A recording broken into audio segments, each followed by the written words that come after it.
My dear students, आज हम लोग पढ़ेंगे। आज की इस वीडियो में हम लोग का रहेगा preparation of carboxylic acid. Previous video में हमने देखा, इंट्रोडक्शन लिया कि कार्बोक्सिलिक एसिड किसे कहेंगे, कार्बोक्सिलिक एसिड का नेमिंग सिस्टम हम कैसे करेंगे।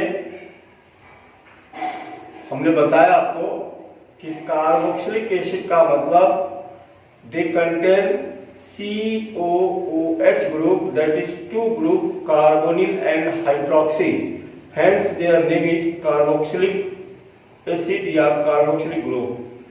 एसिड क्यों कहलाएगा? because in aqueous solution it loses proton, या एक और कि in aqueous solution produce hydronium ion, hence they are acid। इसकी चर्चा हम केमिकल प्रॉपर्टी में करेंगे। आज हम पढ़ेंगे प्रिपरेशन, कैसे इसको हम बनाएंगे। तो पहला मेथड हम लोग का है इसको बनाने का, from oxidation of primary alcohol. हमने क्या कहा?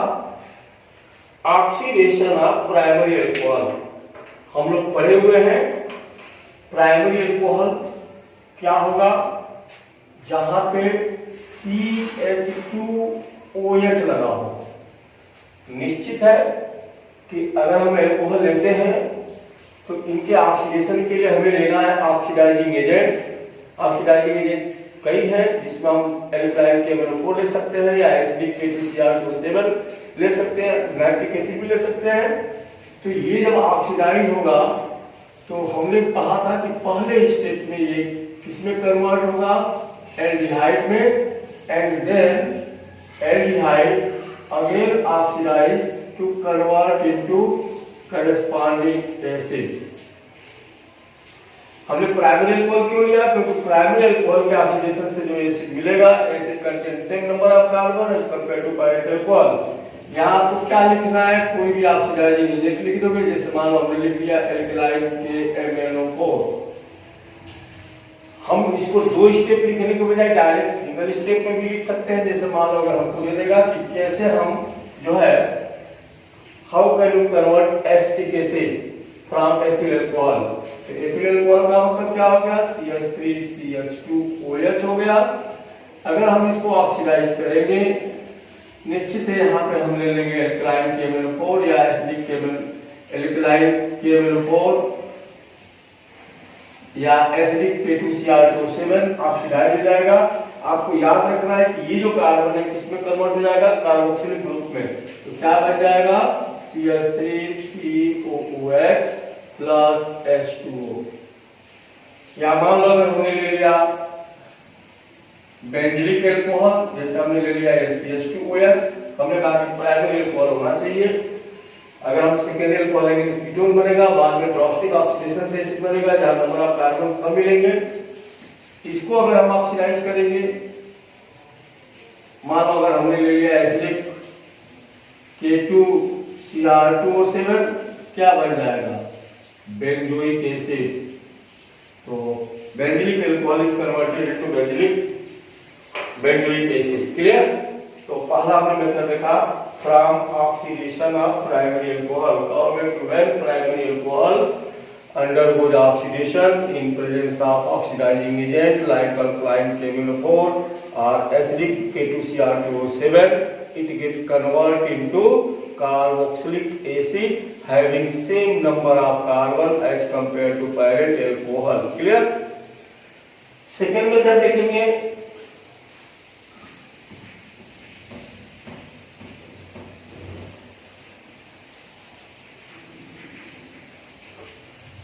from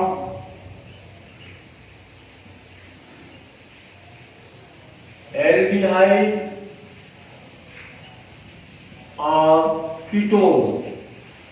ये हमने पढ़ा हुआ है, इसी लेसन में हम लोगों ने पढ़ा हुआ है कि अगर हम एल्डिहाइड लेते हैं, मान लो हमने ले लिया RCHO, एल्डिहाइड इजीली ऑक्सीडाइज होता है, हमने पढ़ा हुआ है। माइल्ड ऑक्सीडाइजिंग एजेंट से भी ऑक्सीडाइज होगा। मान लो अगर हमने ले लिया टॉलेंट रिएजेंट, क्या बोला था हमने टॉलरेंट रिएजेंट का? अमोनिकल सिल्वर हाइड्रोक्साइड क्या होगा? निश्चित है कि यहाँ दो OH है, तो OH और OH क्या बन जाएगा? H2O, और ये O इसको ऑक्सीडाइज कर देगा और किसमें कन्वर्ट हो जाएगा? RCOOH में क्या निकल जाएगा? ट्वाइस Kg, और ये बन जाएगा 4NH3। तो कहोगे कि when aldehyde reduced by mild oxidizing agent like toluene reagent or pyrrole solution, it get converted into corresponding acid. कोई भी एग्जांपल लेगा, CHO ग्रुप है, मान लो यहाँ पे CH3 है, it get converted into CH3COH। यहाँ पे जो भी एग्जांपल होगा R की वैल्यू कुछ भी हो सकती है, आपको इस रिएक्शन का फंडामेंटल कांसेप्ट याद रखना है। क्लियर? अगर हम कीटोन लेते हैं, हमने बताया था कि कीटोन जैसे मान लो अगर हमने एग्जांपल ले लिया CH3CO, और इसको अगर हमने ऑक्सीडाइज किया, हमने कहा कि ये माइल्ड ऑक्सीडाइजिंग एजेंट से नहीं होगा, इसके लिए आपको स्ट्रॉन्ग ऑक्सीडाइजिंग एजेंट देना होगा। मान लो अगर हमने ले लिया है एसिडिक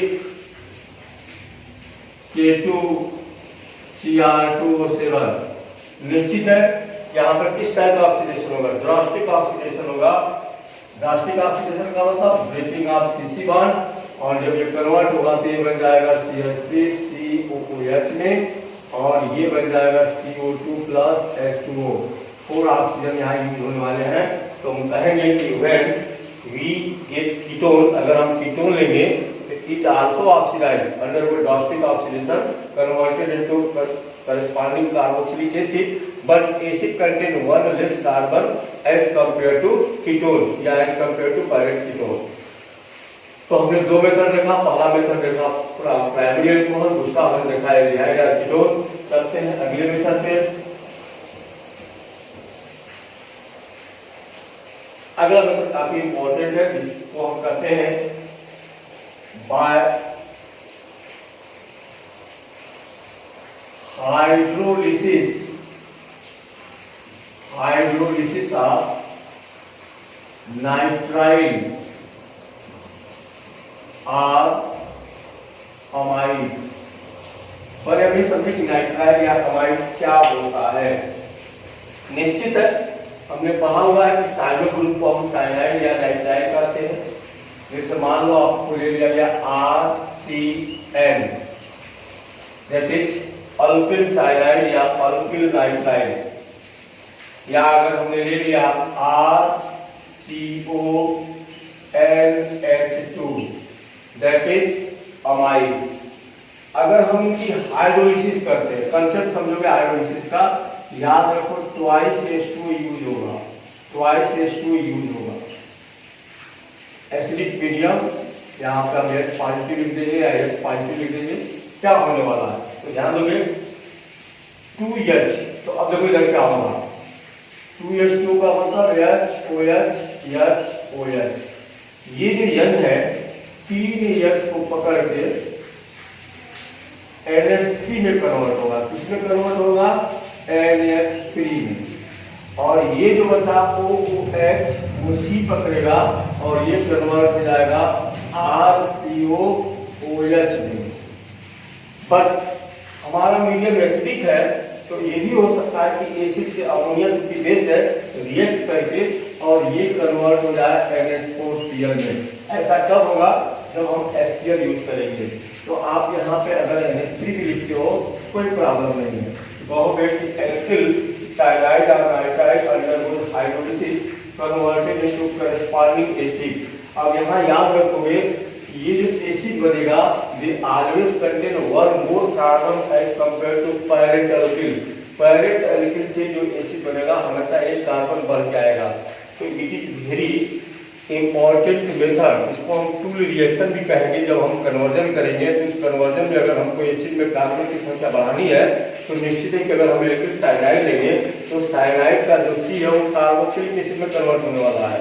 तो निश्चित है कि अगर मान लो आपने मेथिल साइनाइड लिया तो एसिटिक एसिड कन्वर्ट होगा, हमेशा एक कार्बन बढ़ जाएगा। तो एक कार्बन बढ़ जाने से ये हमारे लिए एक प्रकार का टूल रिएक्शन हो गया और ये कन्वर्जन में हमें बहुत ही इंपॉर्टेंट या काफी हेल्पफुल होगा कन्वर्जन में। तो इसके कंसेप्ट को आप लोग याद रखोगे। ऐसे ही हमने एमाइड ले लिया। एमाइड में क्या होगा कि ये जो CO है ये किसमें कन्वर्ट होने वाला है, ये कन्वर्ट हो जाएगा RCOOH में, और क्या निकल जाएगा NH3 निकल जाएगा। अब जब NH3 निकलेगा, निश्चित है कि यहाँ आपने H2 लिया तो एक मॉलिक्यूल यहाँ लगेगा, एक H यहाँ आ जाएगा, OH यहाँ आ जाएगा। अगर हम एसिडिक मीडियम लेते हैं, मान लो हमने HCl ले लिया, तो ये जो अमोनिया निकलेगा वो क्या बना लेगा NH4Cl बना लेगा। तो आपको बस इसका याद रखना है कि केस हम अल्किल साइनाइड या डाइसाइड आपको 2 मॉलिक्यूल वाटर यूज करना है, जबकि in case of amide only 1 molecule water are able to convert it into carboxylic acid. अगर मान लो हमसे एग्जांपल पूछ दिया जाए इस पे कि कोई एग्जांपल लो, तो हम एग्जांपल कैसे लेंगे?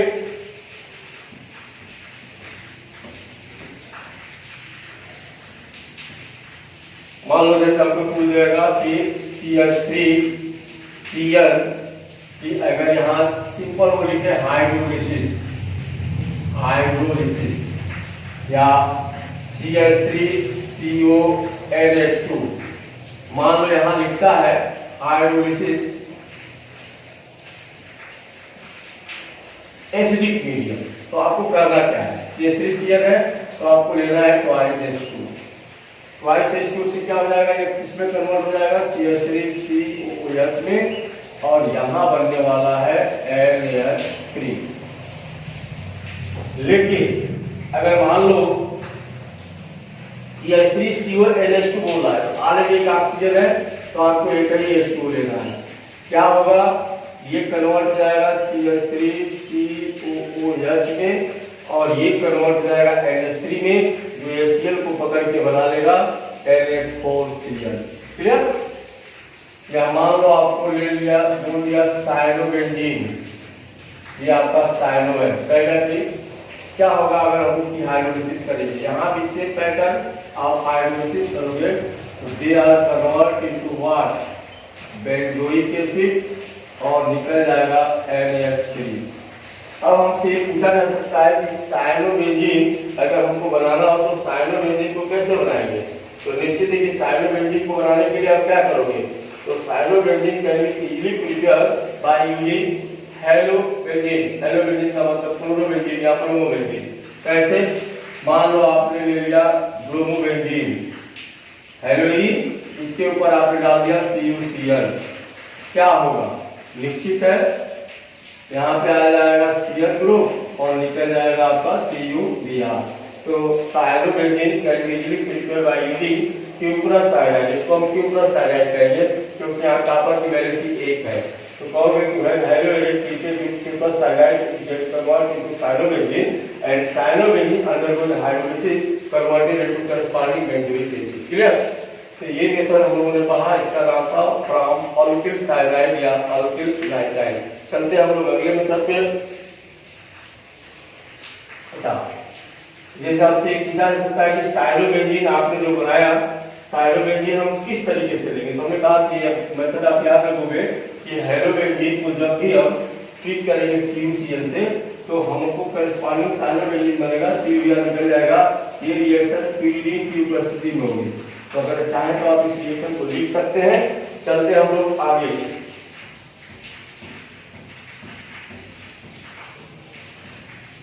अगला काफी इंपॉर्टेंट मेथड है और वो है फ्रॉम ग्रिग्नॉर्ड रिएजेंट या यूजिंग ग्रिग्नॉर्ड रिएजेंट। याद रखिएगा, यूजिंग ग्रिग्नॉर्ड रिएजेंट हम कैसे प्रिपेयर करेंगे? हमने ग्रिग्नॉर्ड रिएजेंट का फार्मूला जाना हुआ है। जनरल फार्मूला होता है RmDX। CO2 लिया जाता है, कैसा CO2? Dry ice CO2। इसके ऊपर हम डालेंगे RmGX। ये रिएक्शन होगा in presence of dry ether. First step में क्या बनेगा? एडक्ट बनेगा। एडक्ट कैसा बनेगा? R यहाँ पे आ जाएगा तो ये बन जाएगा RCO और ये बन जाएगा OMGX। इसके बाद आप इसकी हाइड्रोलिसिस करोगे। तो जैसे ही हाइड्रोलिसिस करोगे ये ब्रेकिंग होगी, यहाँ आ जाएगा H, यहाँ आ जाएगा OH कन्वर्ट हो जाएगा RCOOH में। तो इस तरीके से बन जाएगा और क्या निकलेगा MgOH। तो ये जनरल फार्मूला है। कहोगे कि when dry ice CO2 treated with alkyl magnesium halide that is Grignard reagent in presence of dry ether, it first gets converted into an adduct which on hydrolysis converted into carboxylic acid। तो काफी important method है CO2 से। अब अगर हमको पूछेगा कि आपको देखो सर, निश्चित है कि इस मेथड के द्वारा हम 1 कार्बन का एसिड नहीं बना पाएंगे, हमेशा मोर देन 1 ही कार्बन बनेगा, क्योंकि एक कार्बन यहाँ से आएगा, एक कार्बन ऑलरेडी है। हमको बोलेगा एथेनोइक एसिड बनाओ, तो यहाँ पे हमको लेना पड़ेगा CH3 और यहाँ मान लो बोलेगा कि एथेनोइक एसिड बनाओ, तो CO2 हमारा एडिट रहेगा। अब यहाँ ले लेंगे CH3 MgBr। तो निश्चित है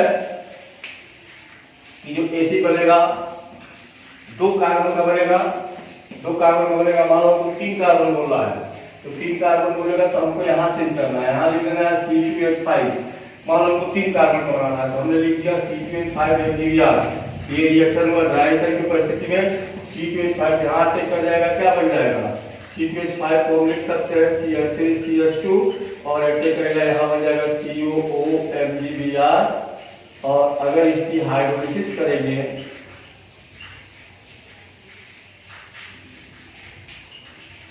तो यहाँ पे आपका आ गया H और यहाँ पे हो गया OH, क्या बन जाएगा CH3CH2COOH प्लस MgBrOH। तो याद रखेंगे कि इस मेथड के द्वारा हम मोर देन 1 कार्बन का कोई भी एलिफेटिक एसिड प्रिपेयर कर सकते हैं। और हमको चेंज करना है यहाँ पे जो ये R लिखा हुआ है, हमको अगर 2 कार्बन बोलेगा तो यहाँ हमको ये कार्बन यूज करना है, अगर हमको 3 बोला है तो यहाँ को लेना है। यानी जितने कार्बन का एसिड अगर बनाना हो उससे एक कम हम यहाँ यूज करेंगे। क्लियर? हम इसे एरोमेटिक एसिड भी बना सकते हैं। कैसे? अब यहाँ हमको फेनिल मैग्नीशियम ब्रोमाइड लेना पड़ेगा। मान लो हमने ले लिया CO2 हमारा राउंड रहेगा ही रहेगा। हमने ले लिया C6H5 MgBr। क्या होगा ड्राई ईथर की परिस्थिति में ये ग्रुप यहाँ अटैक कर जाएगा, क्या बन जाएगा C6H5COOMgBr। अब इसकी अगर हाइड्रोलिसिस करते हैं यहाँ पे OH, क्या बन जाएगा C6H5COOH प्लस MgBrOH। इस स्टेप को हम कहेंगे हाइड्रोलिसिस। और ये जो बना है इसको कहेंगे एडॉप्ट। तो हम कहेंगे कि from this method we can not only prepare aliphatic acid but we can also prepare aromatic acid. और कैसे बनेगा हमने आपको बताया। चलते हैं अगले मेथड पे।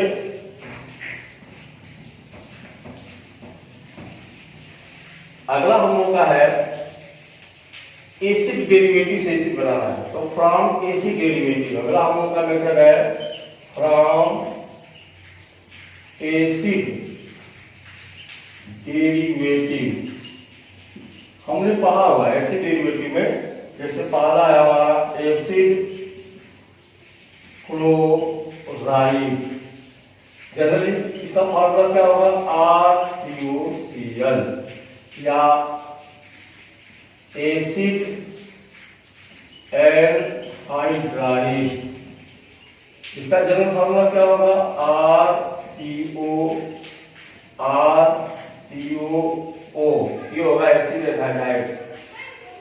क्या करेंगे? कुछ नहीं करना है। अगर हम इसकी हाइड्रोलिसिस कर देते हैं क्या होगा HOH, ये बन जाएगा RCOOH और ये निकल जाएगा HCl। यहाँ भी अगर हम हाइड्रोलिसिस करते हैं हमें मालूम है कि एस्टर या एनहाइड्राइड कब बना होगा when two acidic molecule undergoing treated with presence of dehydrating agent like P2O5 it get dehydrated। यानी एनहाइड्रेट का मतलब क्या होगा एसिड से क्या निकला हुआ है वाटर निकल गया है। अब कुछ हम इसकी हाइड्रोलिसिस कर रहे हैं, ये किसमें कन्वर्ट हो जाएगा करस्पॉन्डिंग कार्बोक्सिलिक एसिड में। यानी जिस एसिड का ये हाइड्राइड होगा सेम वही बनेगा। और इसमें एक और होता है एस्टर, उसको जरा हम ऊपर देख लें। अगर मान लो हमने एस्टर ले लिया, एस्टर का रिप्रेजेंटेशन क्या होता है, RCOOR करेंगे। जब हम इसकी हाइड्रोलिसिस करेंगे क्या होगा, ये कन्वर्ट हो जाएगा एसिड में और एक बन जाएगा करेस्पॉन्डिंग एल्कोहल। क्यों? क्योंकि एसिड और एल्कोहल के मिलने से क्या बनता है, एस्टरिफिकेशन हम लोग पढ़े हुए हैं।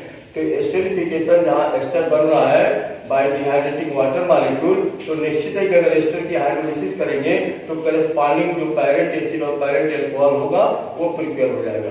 तो हमने देखा कि कार्बोक्सिलिक एसिड बनाने के जो हमारे तरीके हैं, इस तरीकों को हमने पढ़ा, जिसमें पहला हमने पढ़ा कि from oxidation of primary alcohol, दूसरा हमने पढ़ा from oxidation of aldehyde and ketone, उसके बाद हमने पढ़ा हाइड्रोलिसिस ऑफ नाइट्राइल, उसके बाद हमने एमाइड देखा जो एसिड डेरिवेटिव है, उसके बाद हमने देखा ग्रिग्नॉर्ड रिएजेंट से जो काफी इंपॉर्टेंट मेथड है, उसके बाद हमने देखा एसिड डेरिवेटिव से जिसमें एसिड क्लोराइड है, एसिड एनहाइड्राइड है एंड एसिड एस्टर है। क्लियर? अब हम इस मेथड के बाद आपको मैंने बताया कि इसमें आपको सबसे इंपॉर्टेंट ग्रिग्नॉर्ड मेथड और हाइड्रोलिसिस ऑफ नाइट्राइल याद रखना है, जो हमसे काफी इंपॉर्टेंट पूछे जाएंगे। कई बार एग्जाम में पूछे गए कि how can you prepare acetic acid from dry ice CO2। तो आपको याद रखना है कि एसिटिक एसिड बनाना है जहां दो कार्बन होंगे तो ड्राई से CO2 तो लेना ही लेना है, लेकिन जो ग्रिग्नॉर्ड रिएजेंट लेना है वहां एक कार्बन लेना है। यानी जो भी एसिड आपको बनाना है ग्रिग्नॉर्ड रिएजेंट से, वहां हमेशा जो पूछ रहा है उससे एक कम कार्बन का आपको यूज करना है ग्रिग्नॉर्ड रिएजेंट। क्लियर? अब हम थोड़ा सा डिस्कस कर लेते हैं फिजिकल प्रॉपर्टी, इसके बाद हम लोग जो है केमिकल प्रॉपर्टी अगले वीडियो में देखेंगे। फिजिकल प्रॉपर्टी क्या होगा, जनरली अगर मान लो कि फिजिकल प्रॉपर्टी तो हमसे पूछी नहीं जाती है, लेकिन हमें याद रखना है कि फिजिकली अगर हम कार्बोक्सिलिक एसिड पढ़ रहे हैं तो हमको इनमें क्या याद रखना है। तो याद पहली बात तो ये रखोगे कि C1 से C3 फिजिकल प्रॉपर्टी पर हम फिजिकल स्टेट की चर्चा करते हैं। फिजिकल स्टेट तो C1 to C3 ये लिक्विड होंगे, पंजेंट स्मेल लिक्विड होंगे, काफी इनकी स्मेल जो है बिटर होगी, पंजेंट होगी, ठीक है ना। तो ये C1 to C3 तक जितने भी कार्बोक्सिलिक एसिड होंगे पंजेंट स्मेल लिक्विड होंगे। अब चलते हैं C4 to C6। C4 to C6 ये जो एसिड होंगे इनका थोड़ा ऑयली नेचर होगा, ऑयली लिक्विड। इनकी स्मेल कैसी होगी, अनप्लीजेंट स्मेल होगी, इसमें तो होगी लेकिन अनप्लीजेंट स्मेल होगी। उसके बाद अगर हम बात करेंगे हायर एसिड की, तो हायर एसिड में अगर हम चलेंगे तो ये जो है याद रखोगे कि इसके बाद जितने भी होंगे ये समझ लो कि जो हायर एसिड है ये वैक्सीसाइड होंगे।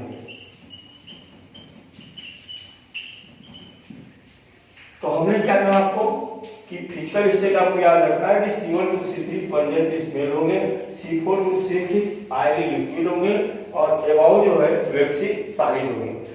अगली बात हम देखेंगे इनकी सॉल्युबिलिटी पे। इनकी सॉल्युबिलिटी क्या होगी, निश्चित है कि कार्बोक्सिलिक ग्रुप है, वाटर के साथ हाइड्रोजन बॉन्डिंग बन सकती है, तो हम कहेंगे कि C1 to C3 काफी मोस्ट सॉल्युबल होंगे पानी के अंदर। इनकी जो सॉल्युबिलिटी होगी, सॉल्युबिलिटी का रीजन होगा ये जो एसिड है ये आपके, इसको अगर हम क्लोराइजेशन कर दें तो ये नेगेटिव और ये पॉजिटिव, ये आपके वाटर मॉलिक्यूल के साथ क्या बना लेंगे, निश्चित है कि ये इससे अटैच हो जाएगा। तो due to formation of hydrogen bond with water molecule, lower carboxylic acid are most soluble या highly soluble in water, but their solubility decreases with increased value of R। जैसे जैसे एल्किल ग्रुप की संख्या बढ़ती जाएगी या मैक्सिमम होती जाएगी, क्योंकि ये हाइड्रोफोबिक होगा तो इनकी सॉल्युबिलिटी वाटर के अंदर क्या होगी, डिक्रीज होगी। ये आप याद रखोगे। हमसे पूछेगा कि कार्बोक्सिलिक एसिड जो लोअर होंगे क्यों सॉल्युबल होंगे वाटर में, compact due to formation of hydrogen bonding with water molecule they are miscible in water, but as the molar mass increases, as the number of electron group increases, since electron group are hydrophobic in nature, their solubility decreases. अब हम discuss करते हैं जो काफी important task है इनके boiling point. निश्चित है बॉइलिंग पॉइंट डिपेंड करेगा इनके inter molecular force of attraction पे। हमें मालूम है कि जो एसिड है इनके अंदर खुद इंटर मॉलिक्यूलर क्या बनेगा, इंटर मॉलिक्यूलर हाइड्रोजन बॉन्डिंग होगा। इंटर मॉलिक्यूलर हाइड्रोजन बॉन्डिंग होने की वजह से ये काफी एक दूसरे से अट्रैक्टेड होंगे, एक स्ट्रॉन्ग फोर्स ऑफ अट्रैक्शन होगा, जिसकी वजह से इनका जो बॉइलिंग पॉइंट होगा वो क्या होगा, ज्यादा होगा एज कंपेयर टू, हमने पढ़ा था as compare to aldehyde ketone, as compare to corresponding hydrocarbon, they have higher boiling point due to presence of inter molecular hydrogen bonding. Clear. अब जो है अगर हम इनकी चर्चा करें कि इंटर मॉलिक्यूलर हाइड्रोजन बॉन्डिंग की वजह से क्या होगा, तो थोड़ा सा इंटर मॉलिक्यूलर हाइड्रोजन बॉन्डिंग का अगर हम कंसेप्ट देखें तो आप ये भी देखोगे कंसेप्ट, ये मान लो आपके दो मॉलिक्यूल है, निश्चित है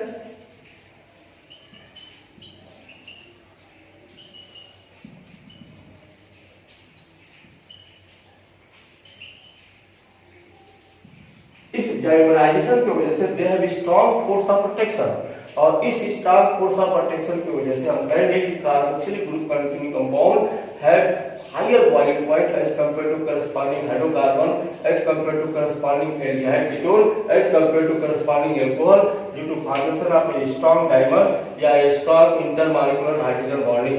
जरा आप एग्जांपल देखें,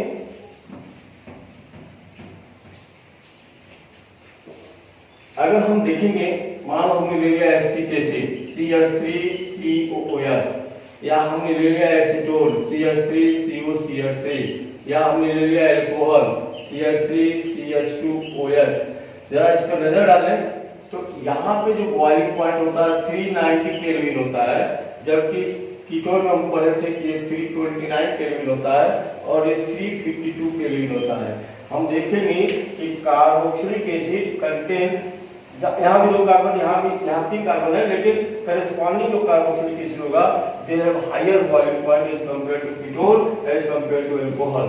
और दूसरी बात याद रखोगे कि as the molar mass increases boiling point increases. जैसे अगर मान लो हमने लिख दिया HCOOH, या हमने लिख दिया CH3COOH, या हमने लिख दिया CH3CH2COOH, और जरा हम इनके बॉइलिंग पॉइंट का ट्रेंड देखेंगे तो हम पाएंगे कि यहाँ पे 373 केल्विन है, जबकि यहाँ पे एसिटिक एसिड है, यहाँ कार्बन की संख्या चूंकि बढ़ गई है तो ये आपका हो गया 391 केल्विन, और यहाँ पे अगर देखेंगे तो ये जो है यहाँ पे 424 केल्विन हो जाएगा। तो हमारा ये कहना होगा कि as the molar mass increases boiling point increases. Clear. तो इस तरीके से हमारा जो फिजिकल प्रॉपर्टी का डिस्कशन था वो ये था कि जितने भी कार्बोक्सिलिक ग्रुप होंगे C1 to C3 ये परमेनेंट इसमें लिक्विड होंगे, C4 to C6 highly liquid होंगे, उसके बाद वैक्सिस सॉलिड होंगे। उसके बाद हमने देखा कि इनकी जो सॉल्युबिलिटी होगी, क्योंकि वाटर मॉलिक्यूल के साथ हाइड्रोजन बॉन्डिंग बनाने की इनकी कैपेबिलिटी है, इसलिए जो लोअर एसिड होंगे C1 to C3 काफी हाईली सॉल्युबल इन वाटर होंगे, but their solubility decreases as increases molar mass, क्योंकि R जो है हाइड्रोफोबिक होता है, जिसकी वजह से इनकी सॉल्युबिलिटी डिक्रीज होती हुई नजर आएगी। इनके बॉइलिंग पॉइंट का हमने डिस्कशन किया कि बॉइलिंग पॉइंट इनके अंदर इंटरमॉलिक्यूलर हाइड्रोजन बॉन्डिंग होने की वजह से they have strong boiling point, या they have more boiling point as compare to corresponding hydrocarbon, या करस्पॉन्डिंग कीटोन, या करस्पॉन्डिंग एल्डिहाइड या अल्कोहल। इसका रीजन है formation of dimer and intermolecular hydrogen bond. और लास्टली हमने कहा कि as the molar mass increases their boiling point increases. Okay, thanks.